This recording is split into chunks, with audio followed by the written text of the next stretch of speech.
again, true or false?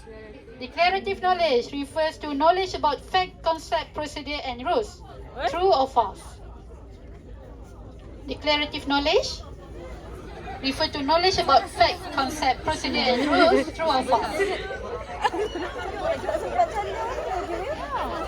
Bismillah, false. Takutnya. Maksudnya ada apa dalam ni? Dapat zoom lagi. Aha! Alamak! Kena minum. So class, we got 4 groups answer it wrongly. So please come, the representative to receive the punishment. Boys, betul semua? Betul ya? Belakang, bukan kuming? Kuming pula. Rojo. Betul? Okay, girls, come. 12 students. 3 orang wakil daripada kumpulan yang salah. Please come to receive your punishment here. Cepat-cepat keluar. Kita ada next question ni. Jangan risau. Cepat-cepat. Be brave enough to receive the punishment. Okay. Kita kena kan? Ni, meh saya minum. Pegang. Okay, come. Oh ya? Aku dah berhenti dah tadi. Tak apalah.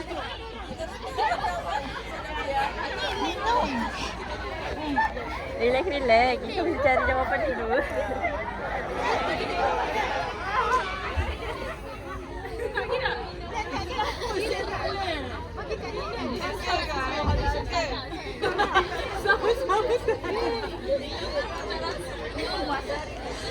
Tu. Minum air apa tu?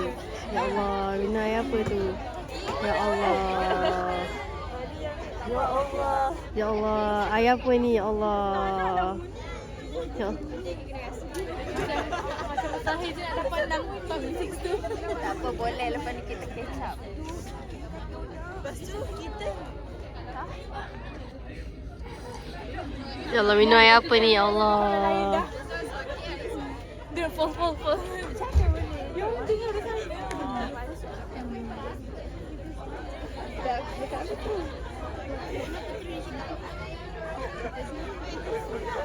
Allah. Wah, dia sedih lah. Sabar. Bagi cikgu dulu. Bagi semua orang dapat jawapan dulu. Macam Dah. Tak bisa umur. Subtitle sangat.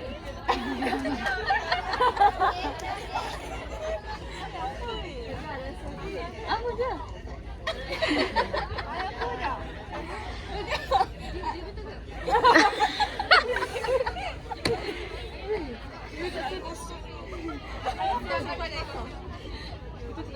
Ayah apa dah?